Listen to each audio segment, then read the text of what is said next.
know that something is horribly wrong in this country and all over the world.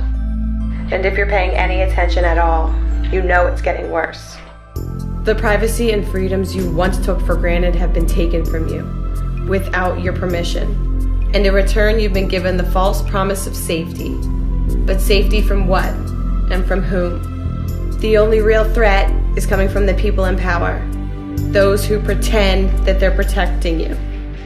More and more frequently, peaceful citizens are being beaten, tasered, and shot by police for the most trivial of offenses. And we stand by and watch.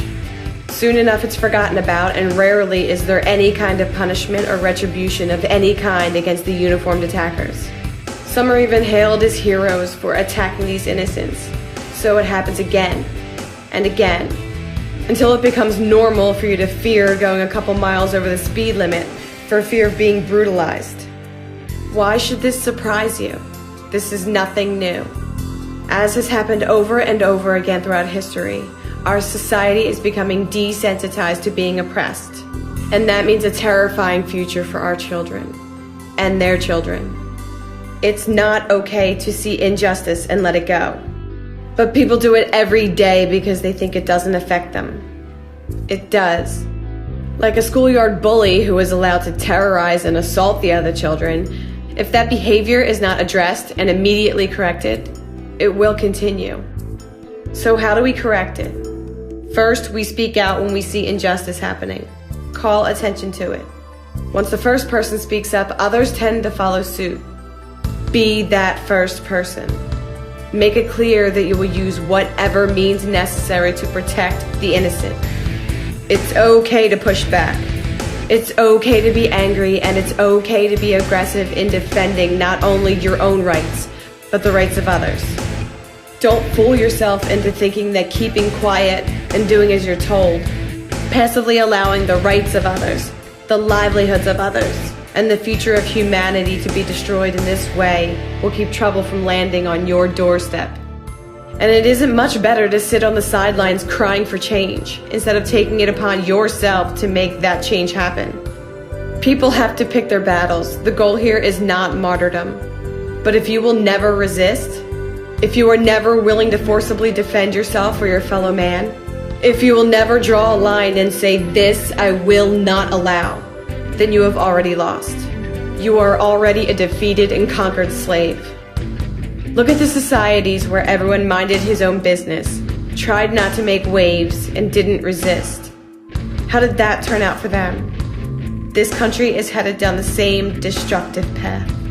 If that's okay with you, then just remain silent. Just go with the flow and do as you're told. If that's not okay with you, then disobey and resist. If someone was threatening the safety of your own child or someone else dear to you, wouldn't you aggressively defend them? Some say you gotta look out for number one, and that's true to a point. However, it has been the courage of the selfless, those willing to put themselves in harm's way to defend others, who have pushed humanity forward. The world has already had enough examples of quiet cowards, passively looking on as their fellow human beings were oppressed, tortured, brutalized, and murdered. The defenseless need to be defended. Mothers who endure the pain and sacrifice of bringing a child into the world and putting the child's happiness and survival above their own is the only reason the human race exists. If you're one of those who intend to make a difference in the world, if you consider yourself an activist, then it's your job to act as the mother of humanity. So protect your children against predators by any means necessary. A mother bear doesn't ask a predator not to eat her baby. She stops it from doing so using defensive force. Often the mere threat of force is enough to stop an attacker in his tracks. To understand this is vital. This means it is possible to lead a non-violent resistance, simply by letting it be known that we will not stand by and let another person be harmed. In the wild, the predators pick out the weak of the herd because it's safe. The human predators treat the human herd the same way, targeting one person at a time as the rest of the flock stands idly by watching. It's high time the good people stopped allowing the weak and helpless to be picked off one at a time by parasites and predators. including the parasites and predators who wear badges and uniforms. If tomorrow you are the target of the power-happy thugs of the world, you will want more than anything for others to stand up with you, to protect you and defend you. But tomorrow you will not deserve to have anyone stand up for you if you do not stand up now for those whom the predators are victimizing today. It's time we dig our heels in and let it be known that we will not be beaten down. We will not stand by and watch. We will resist, and we will not give up.